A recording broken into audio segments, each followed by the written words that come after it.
Bueno, continuamos entonces.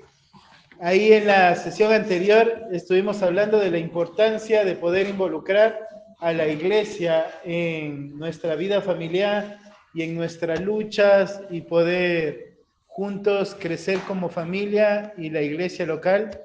Y ahora vamos a añadir un poco más, porque ahora lo que vamos a añadir es la importancia de la rendición de cuentas en la consejería bíblica.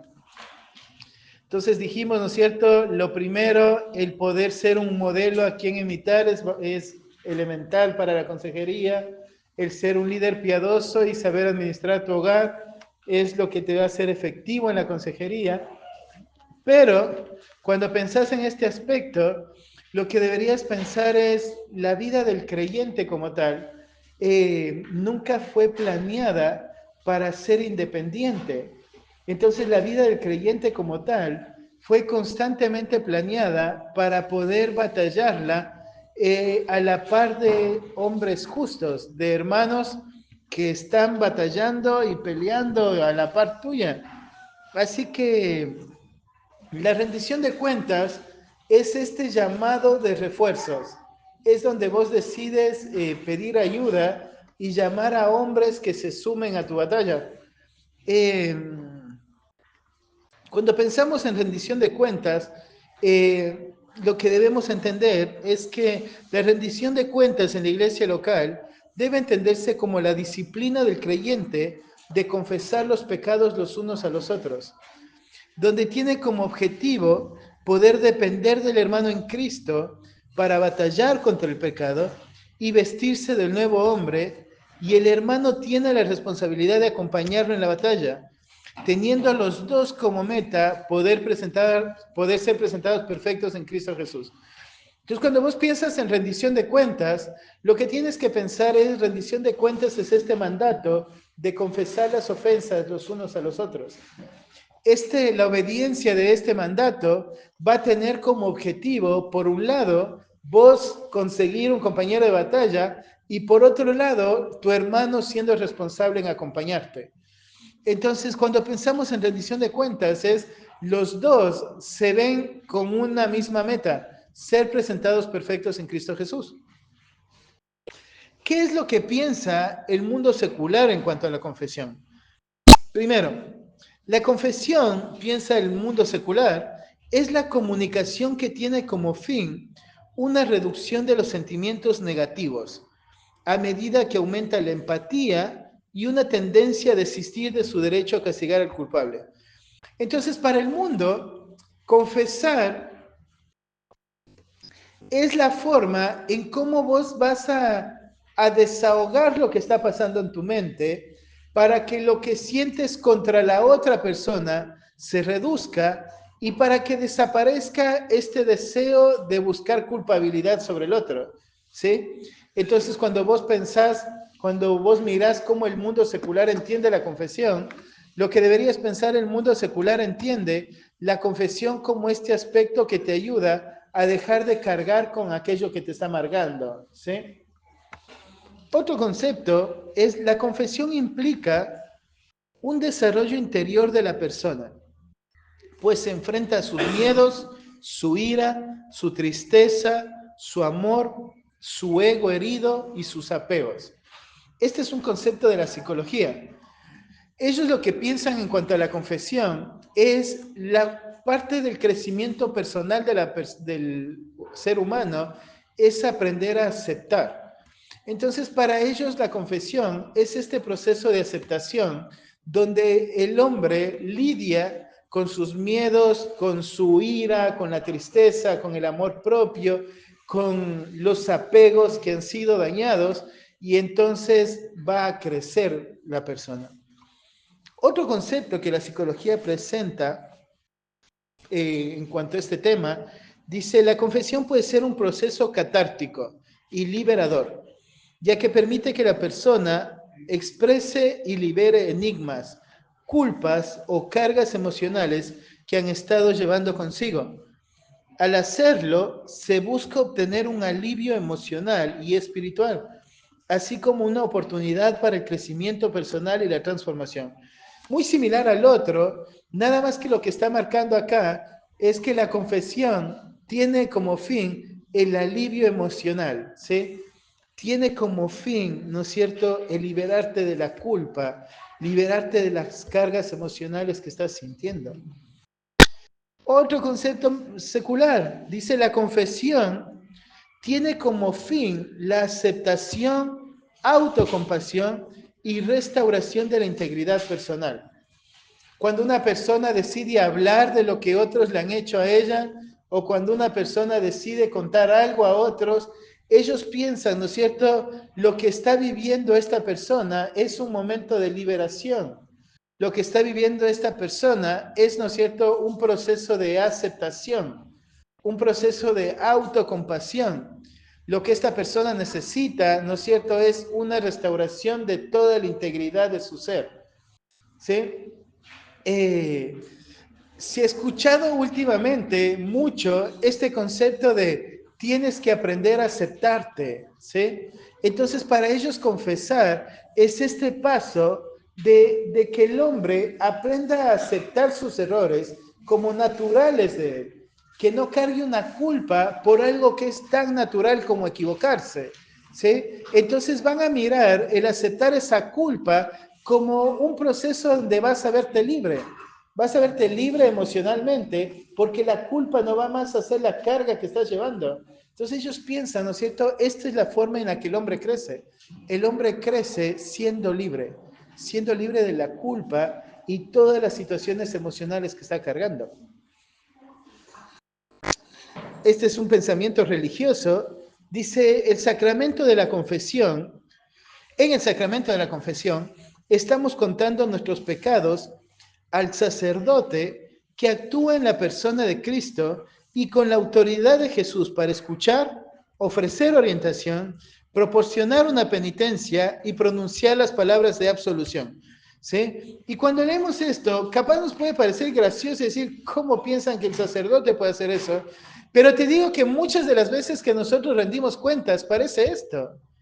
Es lo más similar a esto.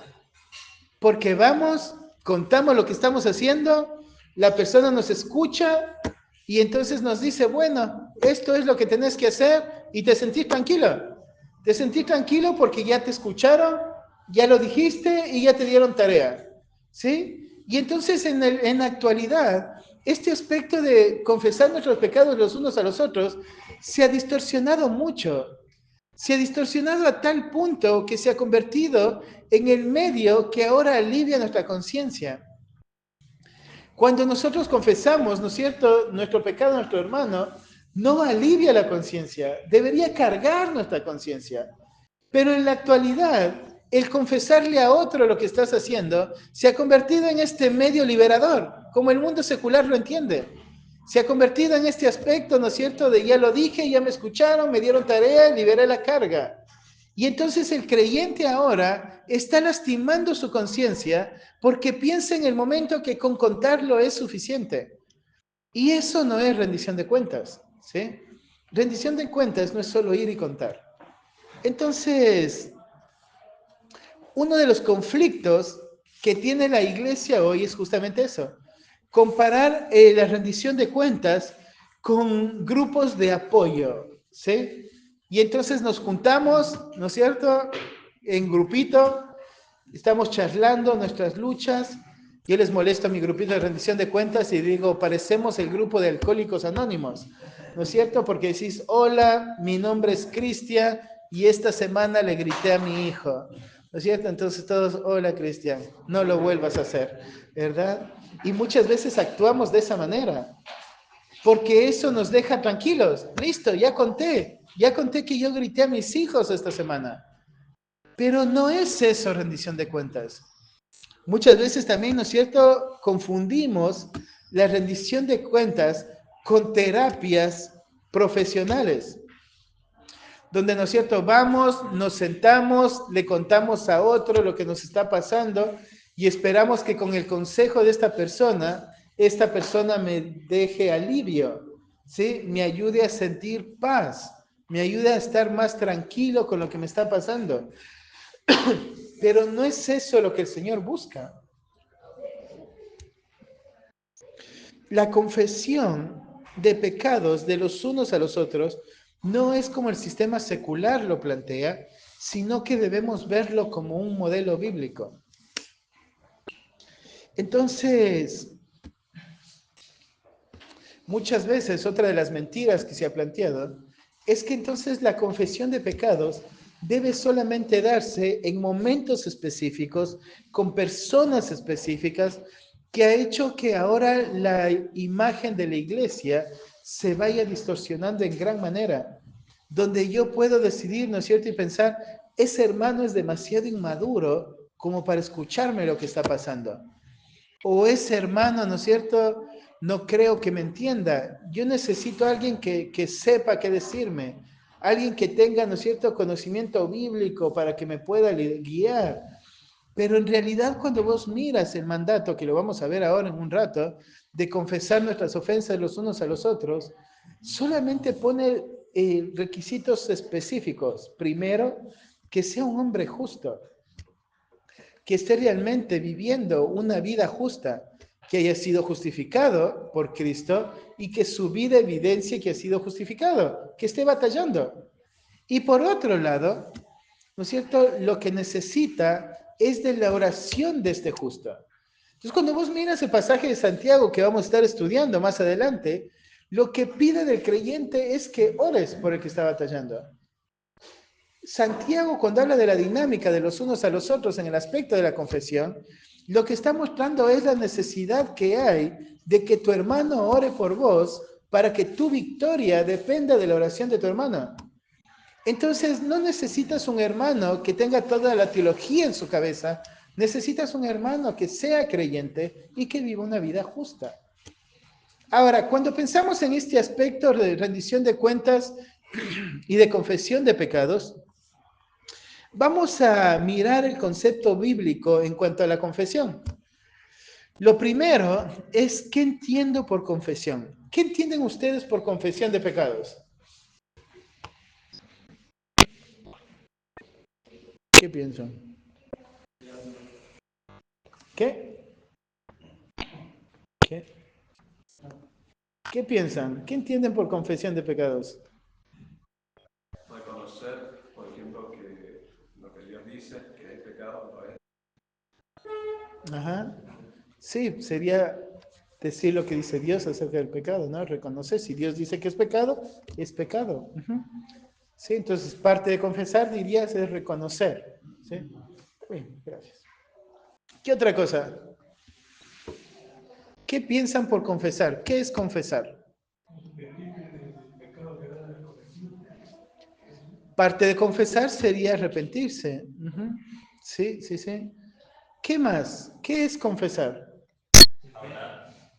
Hablar. ¿Hablar qué? Hablar de nuestro pecado. Hablar de nuestro pecado con una persona, sí. ¿Qué más? Decir lo mismo. Decir lo mismo, ya leíste la voz. No, lo decir. Sí, este aspecto de decir lo mismo, bueno, la palabra confesión tiene dos entornos, ¿sí? En este entorno que vamos a ver ahora, justamente es eso. Pero lo que diría es el arrepentimiento, no es la confesión en sí, ¿sí? El arrepentimiento te lleva a la confesión, ¿sí? Entonces, ese aspecto es muy importante y ahora lo vamos a ver. Pero lo primero vamos a mirar qué significa la confesión delante de Dios, ¿sí? ¿Por qué es importante entender esto? Porque cuando yo voy a confesar a mi hermano mis ofensas, tiene que ser el resultado de haber confesado a Dios mis pecados, ¿sí? Entonces, cuando vemos ahí en Primera de Juan, capítulo 1,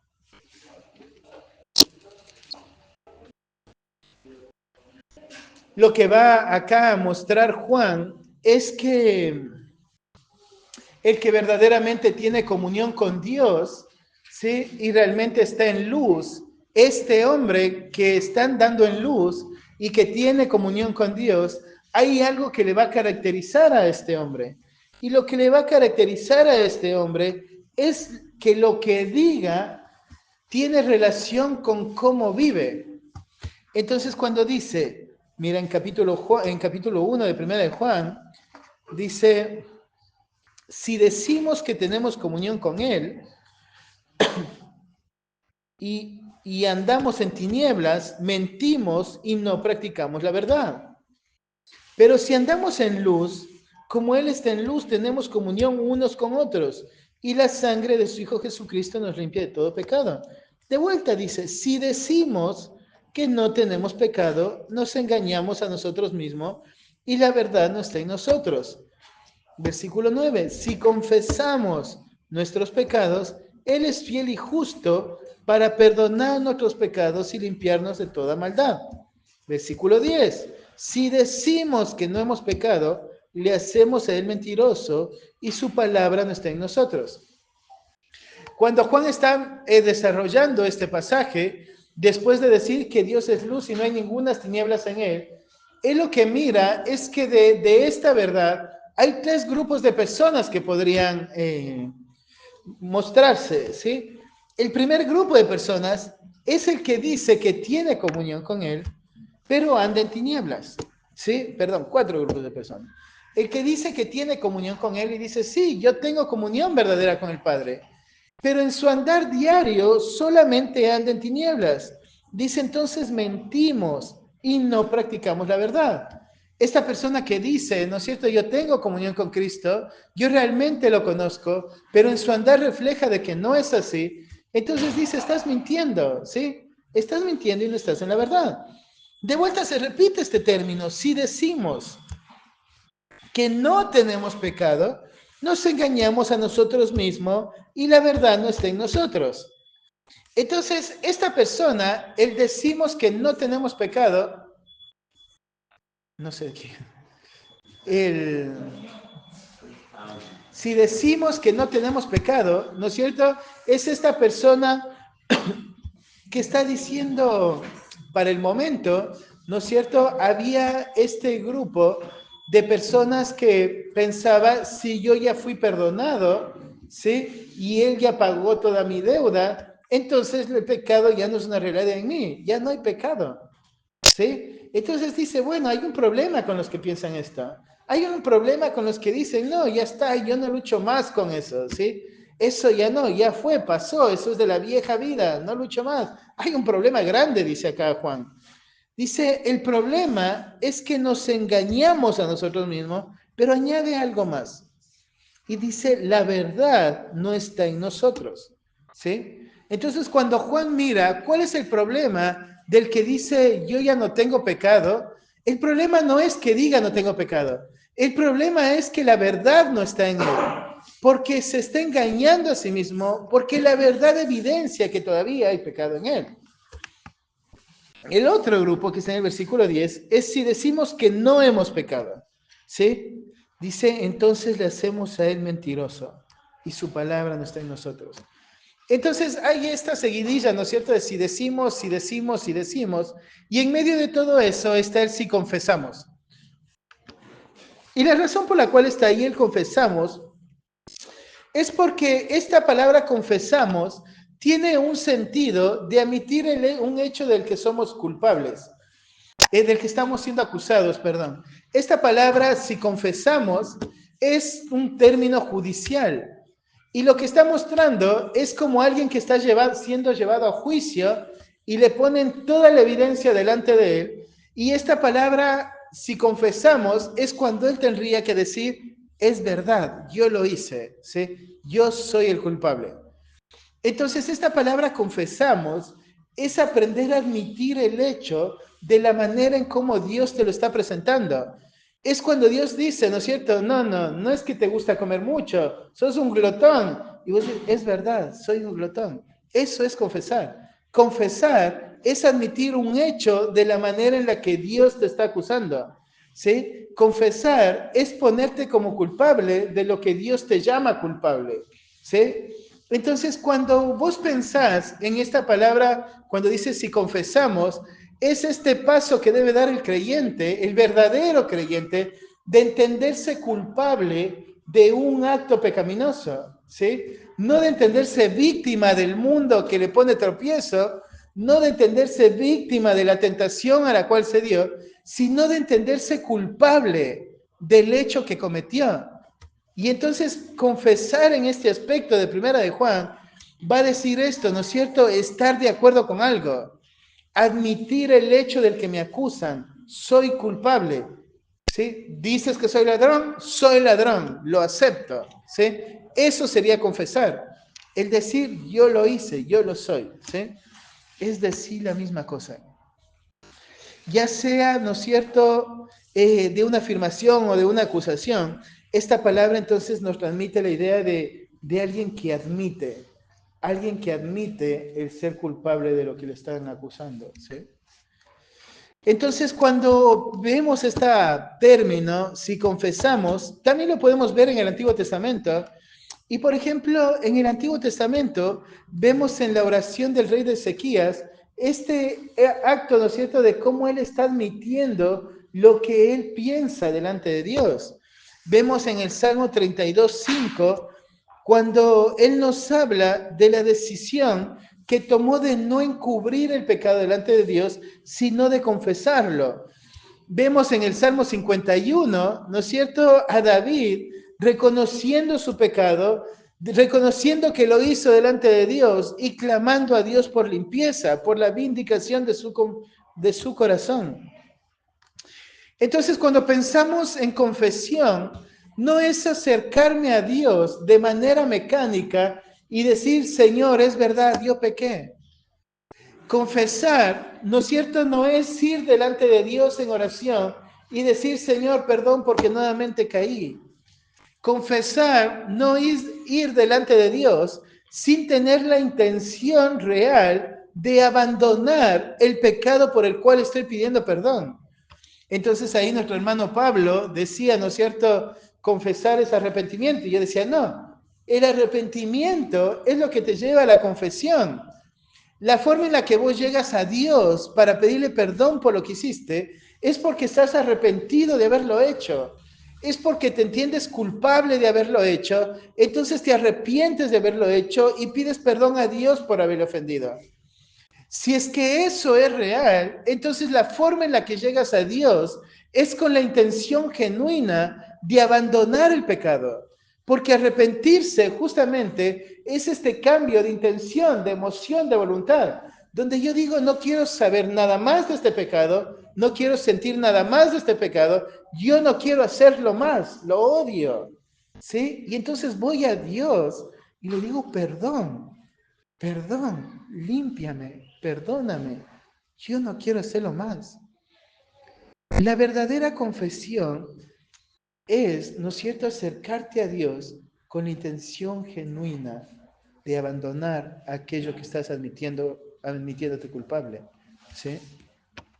No es solamente un acercamiento mecánico donde solamente le pides perdón sin siquiera haber considerado lo que hiciste, sin siquiera saber lo que Dios piensa sobre lo que hiciste, sin siquiera querer considerar cómo Dios castiga lo que hiciste. Cuando hace un tiempo estábamos hablando con mi hijo en cuanto a la rebeldía de los niños, entonces fuimos al libro de Deuteronomio y le dije, mira lo que dice Dios sobre el niño rebelde. Así, esto es lo que pasaba con el hijo contumaz y rebelde. Y entonces dice la Biblia, ¿no es cierto?, que si hubiera un hijo contumaz y rebelde, lo que tenía que pasar es que el padre lo tenía que llevar, estaba ahí en medio de los hombres del pueblo, y el padre lo ponía en el medio, iba a ser el padre el que dé el primer piedrazo a su hijo, y luego todos lo iban a lapidar. Y entonces mi hijo abrió los ojos y dijo, ¿cómo? ¿Sí? ¿Cómo es posible que el papá le dé un piedrazo? Dijo, ¿sí? ¿Cómo es posible que el papá lo ponga ahí para que todos lo maten? Es malo, ese es cruel ese papá, decía mi hijo. Y yo le decía, no entendiste la santidad, ¿sí? Y lo que este papá quiere y entiende es que es más valiosa la santidad de Dios que su hijo.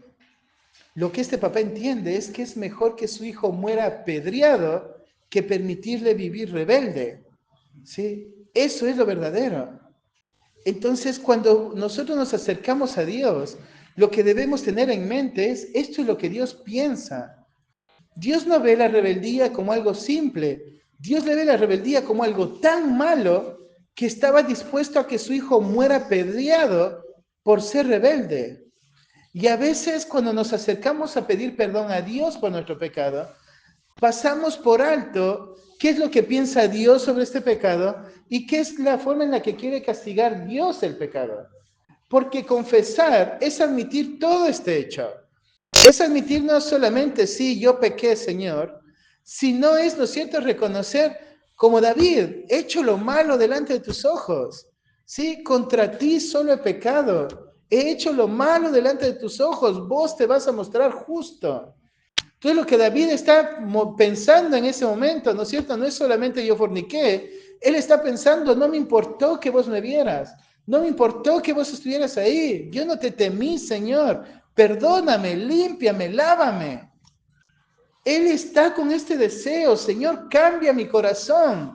No quiero volverlo a hacer. No te apartes de mí. Dame un corazón nuevo.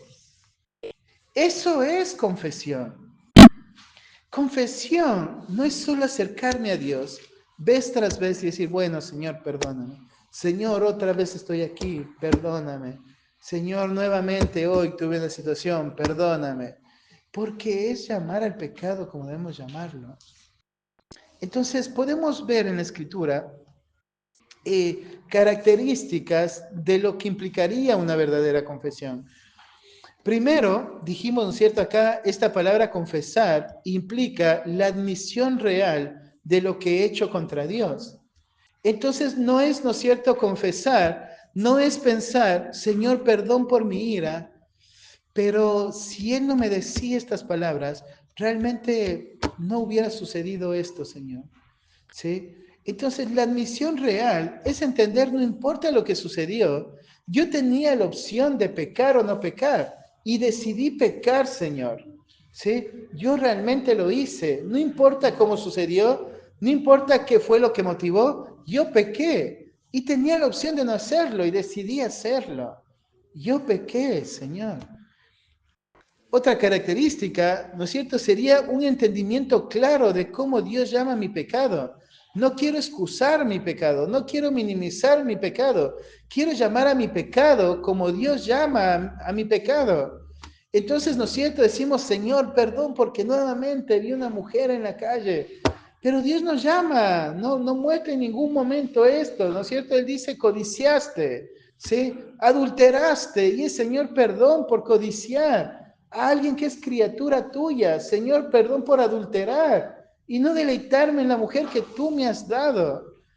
Es ponerle el nombre bíblico a lo que tú has hecho, a lo que yo he hecho. Confesar es eso, es llamar, ¿no es cierto?, a tu pecado, la forma en cómo Dios llama al pecado. Eso nos ayuda, ¿no es cierto?, a no minimizarlo, a no excusarlo, sino decir, esto es lo que Dios dice y esto es lo que yo hice, soy culpable, lo acepto, Señor, perdóname. Confesar debe estar cargado no solo del entendimiento de cómo Dios llama a mi pecado, sino cargado del entendimiento de la gravedad de este pecado. Lo que vos tienes que, ¿no es cierto?, pensar es qué dice Dios acerca de este pecado y cómo ve Dios este pecado y ver la gravedad de lo que hice, entender la gravedad del pecado que se cometió y pensar, ¿no es cierto?, eso, soy miserable, te necesito, Señor. Como veíamos, ¿no es cierto?, en el Salmo 51, ten piedad de mí, pero es porque entiendes la gravedad de lo que hiciste. Entonces, ¿no es cierto?, es como el hombre adúltero que va donde el Señor y le dice, Señor, porque yo merecería ser apedreado en este momento. Merecería ser lapidado por lo que acabo de hacer. Pero te pido perdón, Señor. Te agradezco porque tu gracia es tan grande que me acerco a ti y me perdonas. Pero entiende lo que es, lo grave que es. Entiende lo grave de la situación.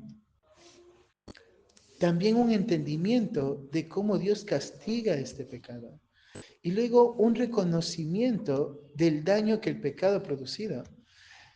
Entonces, cuando nos acercamos a pedir perdón a Dios, no es solamente, Señor, perdón por lo que hice, ¿no es cierto? Es llamarle al pecado como Dios le llama al pecado, es reconocer la gravedad del pecado que cometimos, reconocer el castigo que Dios daría a este pecado, reconocer el daño que mi pecado ha traído, y entonces me acerco a Dios con un corazón arrepentido y le digo, Señor, perdón, perdón. Pero mi perdón está cargado de todo esto, porque entiendo lo que hice, entiendo contra quién lo hice, entiendo cómo Él lo castiga, y entonces entiendo lo grandioso de su gracia. Señor, perdón.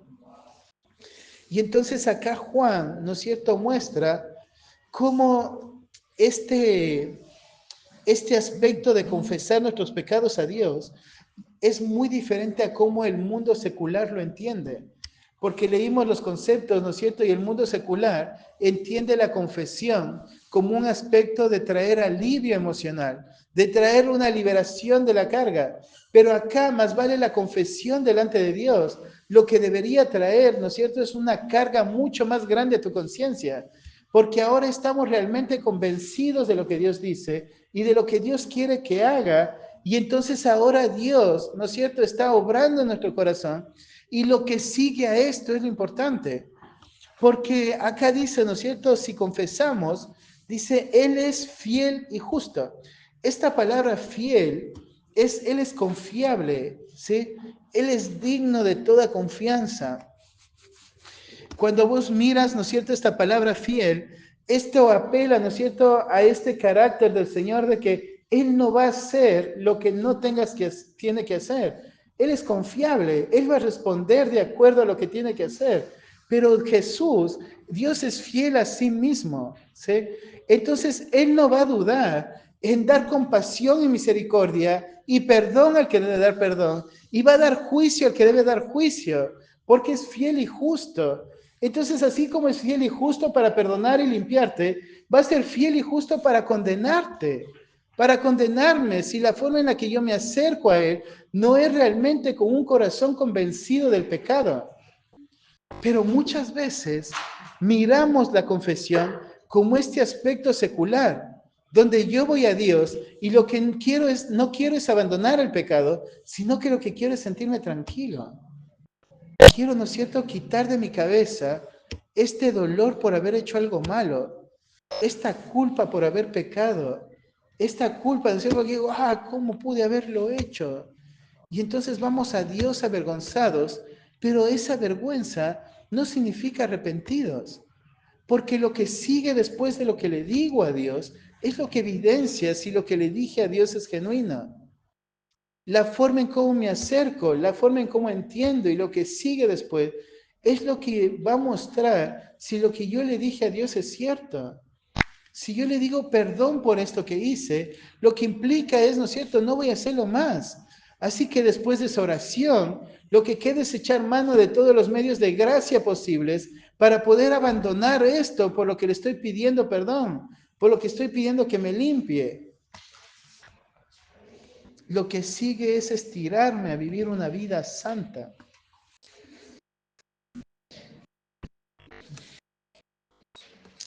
Entonces, cuando miramos todo este aspecto de la confesión delante de Dios, lo que entendemos, ¿no es cierto?, acá, es confesar, esta palabra de acá, es admitir la culpa, declararte culpable, llamar a tu pecado como Él lo llama y decir, sí, yo lo hice, perdóname, yo sé lo grave que es, yo sé el daño que trajo, perdóname, Señor, límpiame. Pero luego, ¿no es cierto?, lo que va a surgir de esta confesión es la confesión de la cual Santiago habla. Porque el poder, ¿no es cierto?, ir delante de Dios para decir a Dios, yo no quiero más este pecado, es poder ir después donde mi hermano y buscar refuerzos y decir, yo no quiero más este pecado. Entonces, cuando vamos ahí al libro de Santiago, lo que tenemos que mirar es primero el contexto en el que se viene hablando.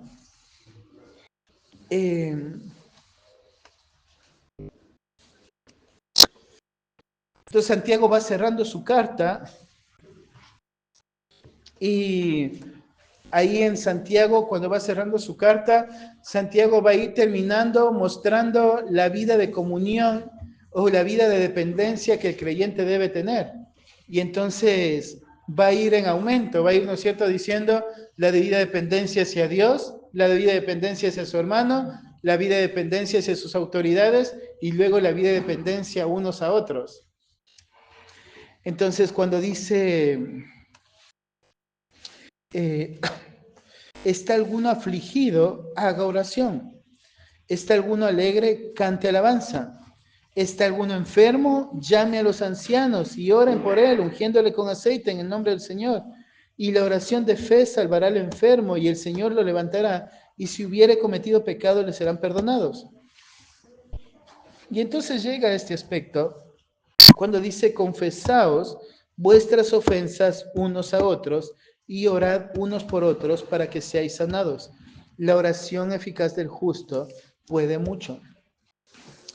Entonces, cuando pensamos en este aspecto de confesaos vuestras ofensas los unos a los otros, una de los aspectos peligrosos es, ¿no es cierto?, pensar, y una de las formas en cual muchos lo interpretan es cuando dicen, hay alguien ahí, no sé si es de la iglesia, ¿no?, en el baño de mujeres. ¿No es cierto? Es este aspecto cuando decimos, aquí este pasaje dice que yo debo confesar solamente si alguien me ha ofendido.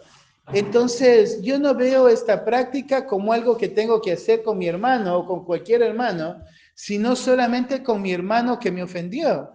Y entonces muchos van a tomar esta práctica para poder pensar, ¿no es cierto?, en yo no voy a hablar con cualquier persona lo que a mí me está pasando, yo no voy a hablar con cualquier persona de la forma en la que estoy batallando, yo solamente, ¿no es cierto?, voy a ir y hablar si alguien me ofendió, si yo cometí una ofensa.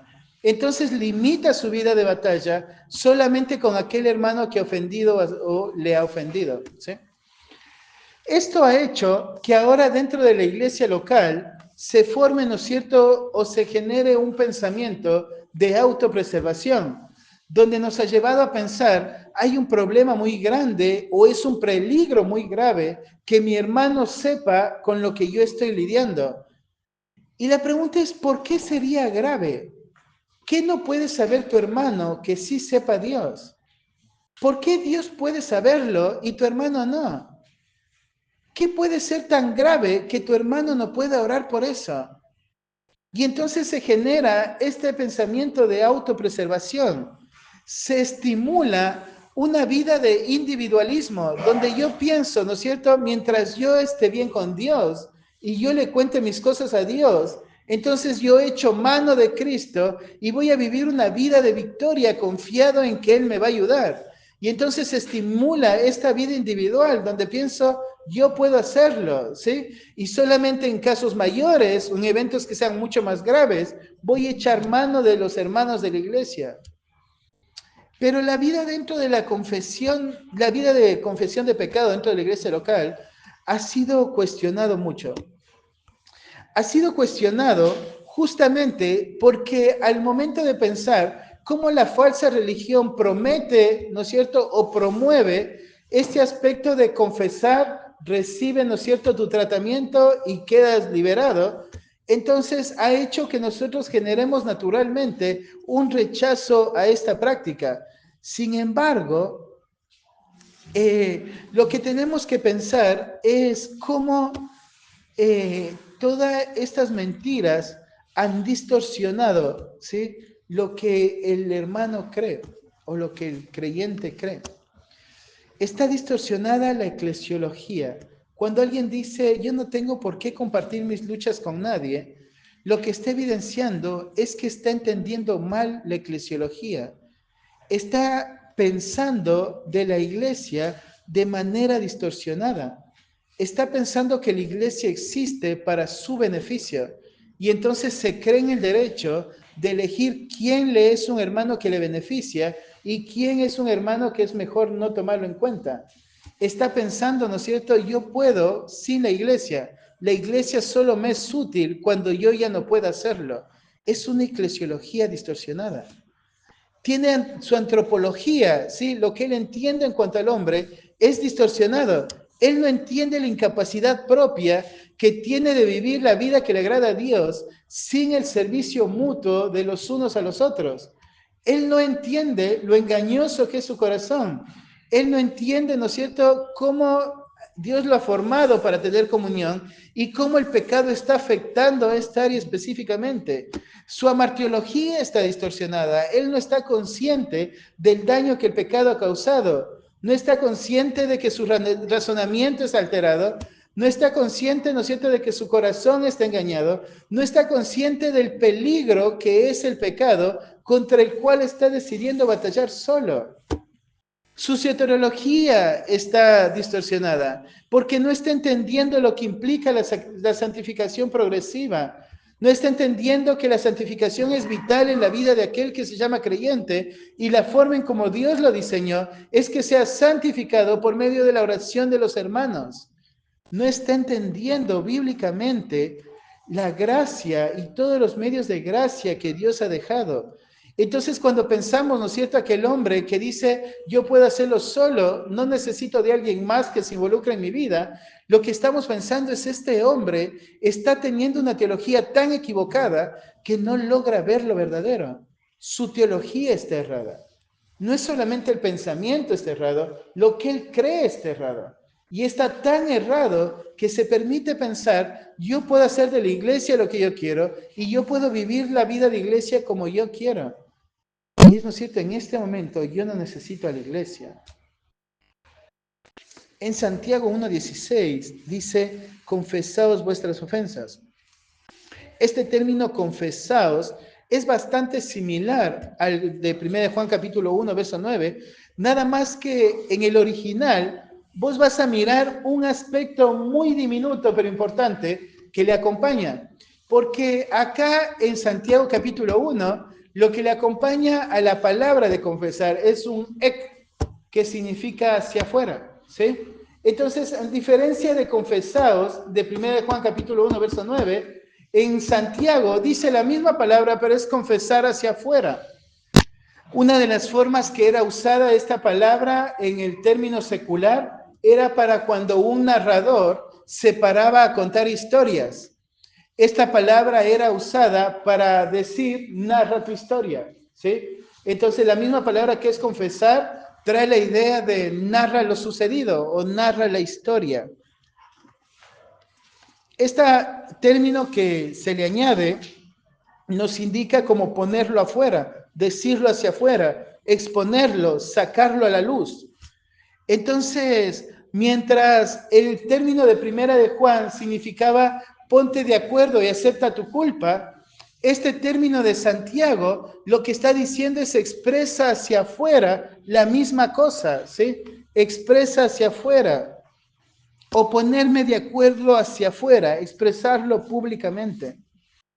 Entonces, eso es, por un lado, lo que nos ayuda a entender que cuando está hablando de confesaos vuestras ofensas, no es de la misma manera que cuando en los evangelios dice perdonad vuestras ofensas.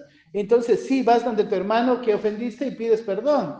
Pero acá está hablando de confesar, exponer hacia afuera, y la palabra ofensa no es la misma que en el evangelio, sino que acá está usando el término pecado, ¿sí? Entonces es expon hacia afuera o expresa públicamente el pecado, ¿sí? Entonces, teniendo eso en mente, de que acá lo que está mostrando es, ¿no es cierto?, no solamente digo lo mismo que Dios piensa, sino que ahora lo digo hacia afuera lo que Dios piensa, es qué es lo que debo confesar. Y dice, el pecado, ¿sí? El pecado.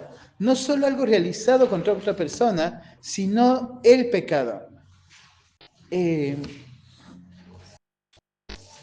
Santiago 1:15, que dice, entonces la concupiscencia, después que has concebido, da a luz el pecado, y el pecado, siendo consumado, da luz a la muerte. Esta palabra que usa 2 veces para decir acá el pecado, es la misma que usa acá cuando dice confesaos vuestras ofensas.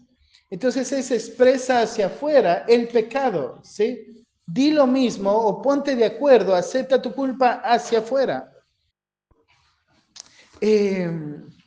Entonces, teniendo eso en mente y uniéndolo con el contexto literario, lo que vemos, ¿no es cierto?, es parte de la vida de dependencia, dependo de Dios en oración, en alabanza, dependo de mis autoridades en los momentos donde mi vida espiritual está al punto de verme aún como un inconverso, un muerto, un enfermo, pero dependo de mis hermanos en este aspecto, en la confesión. Dice, cuenten sus pecados los unos a los otros y oren. Entonces, en la vida de confesión, lo que necesito es la oración de mis hermanos para yo poder ser sanado, para yo poder vivir esta vida de santificación genuina. Entonces, cuando vos piensas, ¿no es cierto?, yo voy a poder batallar solo esta batalla, Santiago te dice, estás un poco equivocado, porque lo que va a permitirte vivir una vida en victoria es la oración de tus hermanos por esa batalla. La oración que tu hermano hace por vos es el medio de gracia que Dios va a usar para que puedas tener victoria. Entonces, cuando pensamos, ¿no es cierto?, ¿qué es lo que debemos contestar? Entonces acá Santiago dice, tu pecado, ¿a quién? Al justo, ¿sí? Porque la oración de él es la que puede mucho. Un escritor dice, la confesión ante el hermano es una humillación. Humilla y abate nuestro orgullo. Presentarse ante el hermano como un pecador produce vergüenza casi insoportable. Este acto de humillación ante un tercero es tan difícil que siempre desearíamos poder evitarlo. El pecado requiere estar a solas con el hombre. Cuanto más solo está el hombre, tanto más destructor es el poder que el pecado ejerce sobre él. El pecado se encuentra a gusto en la penumbra de las cosas secretas, donde envenena todo el ser. Y entonces acá en este libro de vida de comunidad, lo que el escritor está diciendo es, el pecado, ¿no es cierto?, la confesión te humilla, pero esa humillación del corazón es lo que el hombre necesita. Porque lo peor que le puedes hacer a tu corazón es quedarte a solas con el pecado. Dice, porque eso es lo que el pecado quiere. El pecado quiere estar solo con vos. Cuanto más a solas estás con vos, más a solas está con vos, dice, más poder va a ganar, más destructor va a ser su poder. Entonces, la pregunta sería, ¿no es cierto?, si yo realmente quiero abandonar este pecado que acabo de decirle a Dios que me perdone y que me limpie, y entiendo la forma o el medio que Dios va a usar para limpiarme, es su palabra expuesta y mis hermanos orando por mí, ¿por qué yo evitaría confesarlo? ¿Quiero seguir guardándolo y por eso no lo quiero contar? ¿Qué es lo que quiero proteger para decidir no contarlo? ¿Qué es lo que quiero preservar para decidir no contarlo? Qué bien le va a traer a mi alma pensar, ¿no es cierto? Yo quiero abandonar el pecado, pero no quiero contarle a nadie el pecado que quiero abandonar. Qué bien traería a mi alma. Qué bien. El mismo libro dice, el pecado oculto te separaba de la vida de comunidad. Confesándolo te ayuda a encontrar la verdadera comunión fraternal que hay en Jesucristo. Es hermoso porque lo que va a enfatizar el escritor es cuando un pecador le cuenta su pecado a otro pecador, lo que los dos hacen es admirar la gracia perdonadora de Dios. Porque lo que estás haciendo es, ¿no es cierto?, un miserable contándole a otro miserable lo enorme de la misericordia de nuestro Padre. Y eso es lo que nuestro corazón necesita. No necesita el abrazo y el tap-tap en la espalda de tranquilo, no pasa nada. Lo que necesita es esto, la exhortación, la palabra, la oración, para que entonces en medio de tu miseria puedas mirar qué misericordioso que es Dios. Cuando miramos ahí en los tiempos de Juan el Bautista, la confesión nunca fue cuestionada. Miramos en Marcos capítulo 1.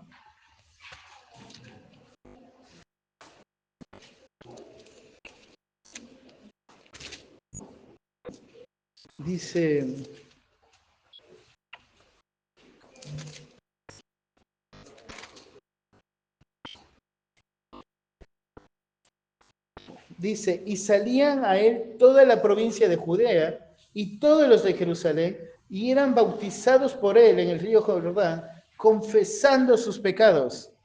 Cuando vemos ahí en Mateo capítulo 3, versículo 6, dice, y eran bautizados por él en el Jordán, confesando sus pecados. Cuando vemos en Hechos capítulo 19, verso 18, dice, y muchos de los que habían creído venían confesando y dando cuenta de sus hechos. O sea, la confesión fue una marca clara de todo aquel que se convertía. Dice acá, ¿no es cierto?, en el libro de Hechos, ellos venían confesando, ellos venían dando cuentas, hablando, ¿no es cierto?, narrando, contándose afuera lo que ellos habían hecho. Todos los hechos, tanto el pecado con la confesión de pecado y luego sus obras, sus actos. Entonces, cuando vos miras, ¿no es cierto?, la confesión no es algo nuevo. El problema actual es que se ha distorsionado tanto que se ha llegado a asemejar a movimientos seculares. Pero la confesión es este aspecto, donde vos puedes hablar con tu hermano y decirle, mira, este es mi pecado, ora por mí, quiero abandonarlo. Y entonces se ponen a la par a batallar contra este aspecto. En el Antiguo Testamento, la idea detrás de la palabra, ¿no es cierto?, es tirar o echar. Cuando dice, cuando habla el que encubre su pecado, no prosperará. Más el que confiesa y se aparta, es esta palabra tirar o ponerlo lejos, ¿sí? Da esta historia, esta idea de narrar o contar la historia de uno. Cuando dice el que confiesa y se aparta, es contar la historia de uno. Se relaciona con el aspecto, ¿no es cierto?, de contar narrativas en el Antiguo Testamento.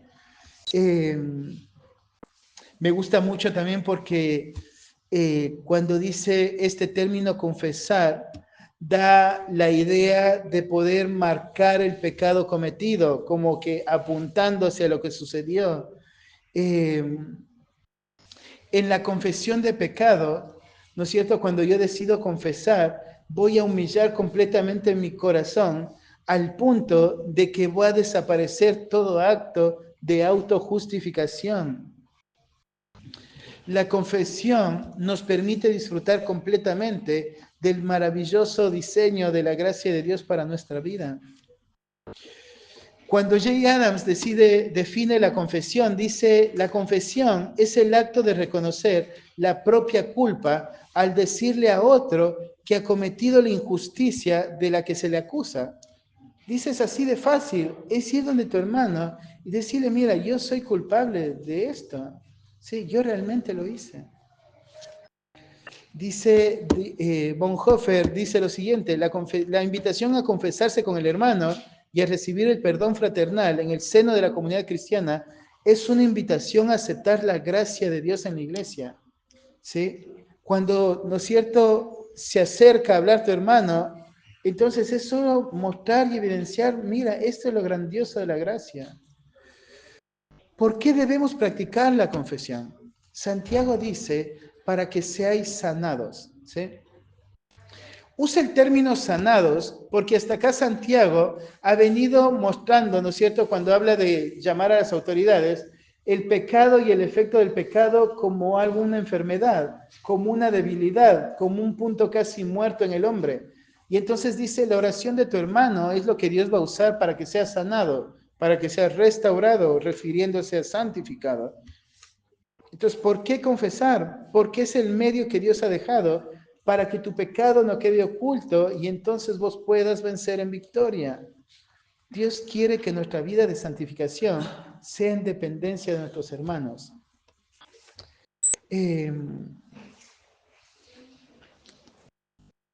¿Cuándo debemos confesar? Cuando confesamos el pecado a nuestro hermano, estamos dando este paso de exponernos, reconociendo que no lo queremos tener más y mostrando la disposición a abandonarlo. Entonces, no hay peor hipocresía que acercarte a confesar tu pecado a alguien sabiendo que estás decidiendo no abandonarlo. No hay peor hipocresía que acercarse delante de Dios, pedir perdón sin un corazón realmente convencido de que estoy arrepentido de este pecado. ¿Sí? Confesamos porque reconozco mi necesidad de ser restaurado. Cuando vos miras en la Escritura, La única forma de ser restaurado es que alguien admita su culpa.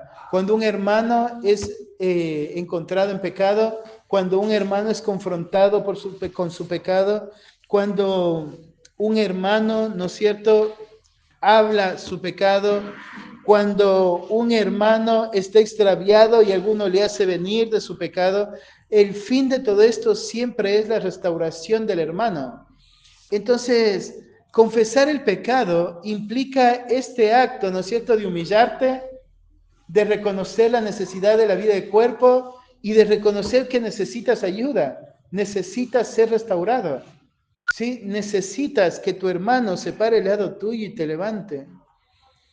¿A quién debo confesar? Ahí marca, la oración del justo puede mucho. Este hombre justo es el que puedes, ¿no es cierto?, mirarlo y entiendes, este hombre se está estirando a vivir una vida realmente que le agrada a Dios.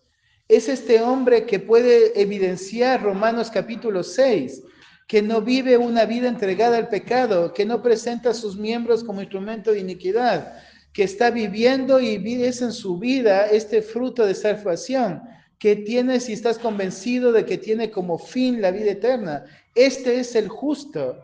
El justo es el que está viviendo una vida conforme al llamado al que ha sido llamado. El justo es el que está despojándose el viejo hombre y viviendo el nuevo hombre. El justo es el que vive conforme al evangelio que ha entendido, el que ha decidido abandonar, ¿no es cierto?, la corrupción de este mundo porque entiende los deseos de su corazón. El justo es aquel que ha sido salvado y que está viviendo de acuerdo a esa salvación. Entonces, cuando vos pensás, ¿no es cierto?, ¿a quién yo puedo confesar? Es a cualquiera que esté viviendo de esta manera. Cualquier creyente que realmente evidencie ser justificado y esté viviendo una vida justa. Ese es el hermano que puede orar por mí. Ese es el hermano que me puede escuchar. Muchas veces vivimos vidas en soledad, no porque no haya nadie para escucharnos, sino porque nos creemos tan justos que no hay ningún otro justo que nos pueda escuchar. Y solamente es un aspecto de orgullo tan grande que lo que lleva es a vivir una vida de autopreservación, donde yo me estoy decidiendo ocultar tras este, ¿no es cierto?, velo de no hay nadie más que me pueda escuchar, cuando la realidad es que hay muchos que pueden escucharnos, pero yo estoy decidiendo quién me escucha y quién no. Es orgullo, hermanos, es orgullo en el corazón nuestro, porque lo único que Dios pide es que sea justo, que sea Él justo. ¿Cómo debo confesar? Confiesa lo antes posible. El pecado va ganando terreno rápidamente. El pecado es como un cáncer, que si vos lo dejas estar, va a ir tomando cada vez más espacio. Confiesa lo antes posible. Confiesa en el momento de tentación. Confiesa en el momento de la batalla. No esperes pedir ayuda cuando ya te has visto derrotado, porque la batalla es cuando el enemigo se pone enfrente y entonces llama refuerzos para batallar. Confiésalo. Confiesa a personas maduras, dijimos, ¿no es cierto?, a este justo. No busques personas que te van a apoyar, ¿no es cierto?, y dar las palmaditas en la espalda. Busca personas, ¿no es cierto?, que verdaderamente van a ayudarte, que van a orar por vos, que van a estar pendientes, que te van a perseguir, ¿sí?, que van a pararse al lado tuyo hasta que hagas lo que dices que vas a hacer. Confiesa sin dar detalles explícitos, ¿sí? Me gusta porque Jay Adams dice, no te sientes alrededor del ídolo para hablar del ídolo, sino que siéntate alrededor del ídolo para identificarlo y entonces resaltar a Cristo. Los detalles de tu pecado no son necesarios, a no ser que quieras ocultarlo, pero no necesitas dar detalles que contaminen la mente de tu hermano.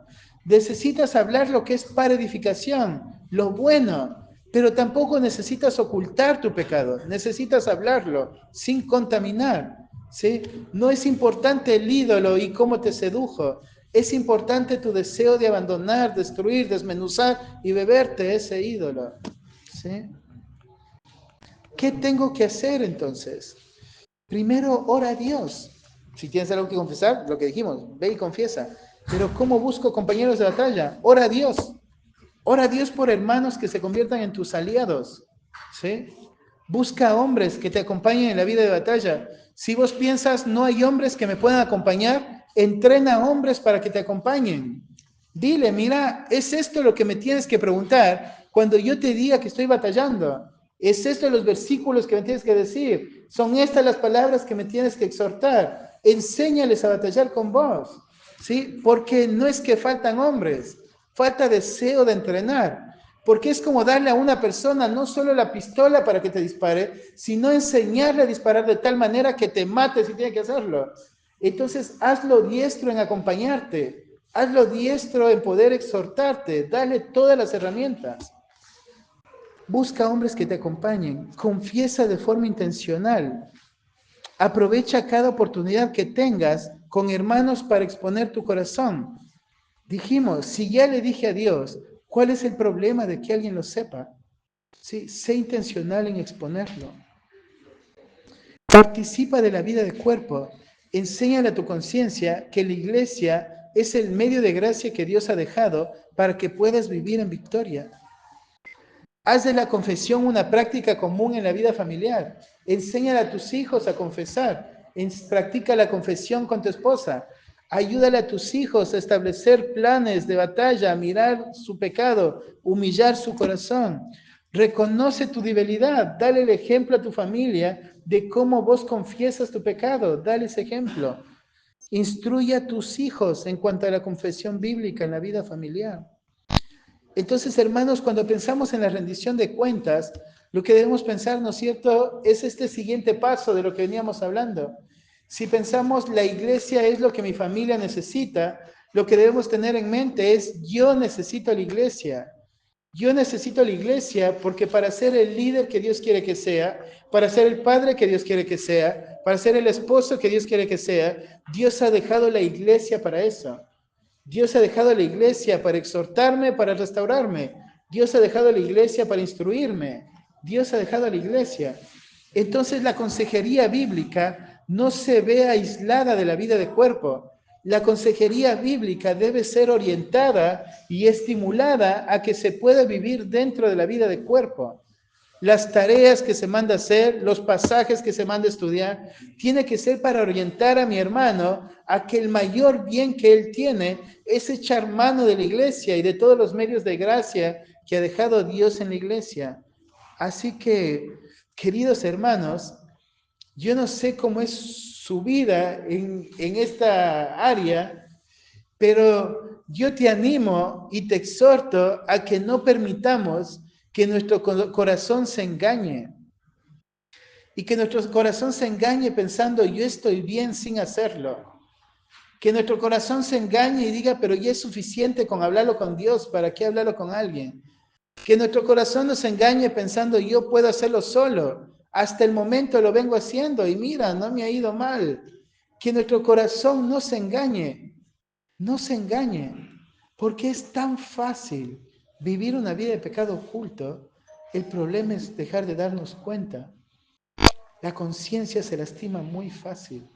No permitamos que nuestra conciencia se lastime. Busquémonos los unos a los otros. Confesemos nuestros pecados los unos a los otros. Amén. Oremos. Gracias, Dios, por este día. Gracias, Padre, por tu palabra y te pido, Señor, que estés tú obrando en nuestro corazón, que estés obrando en nuestra vida, Señor, y que realmente nos des valentía para actuar en humildad, Señor, y saber que yo necesito de mi hermano, Padre. Saber, Padre, que yo necesito de la iglesia para poder vivir la vida que tú pides de mí, Señor. Haz tu obra en mi corazón primeramente, Señor. Padre, tú conoces mis intenciones y las motivaciones de nuestro corazón, Señor. Así que te pedimos, Padre, si tú sabes, Padre, que nos hemos acercado a ti en engaño, Señor, en falsedad de confesión. Padre, realmente dolidos por la consecuencia, pero no por haber pecado. Si nos hemos acercado a ti realmente sin la intención de abandonar el pecado que estamos cometiendo. Ten misericordia de nosotros y líbranos, Señor. Ten misericordia de nosotros, Padre, y haz tu obra en nuestro corazón. Ayúdanos a entender la necesidad que tenemos de tu iglesia, Padre. Te lo pedimos, haz tu obra, Señor. Cumple tu propósito, Padre. En el nombre de Jesús. Amén. Amén. Bien.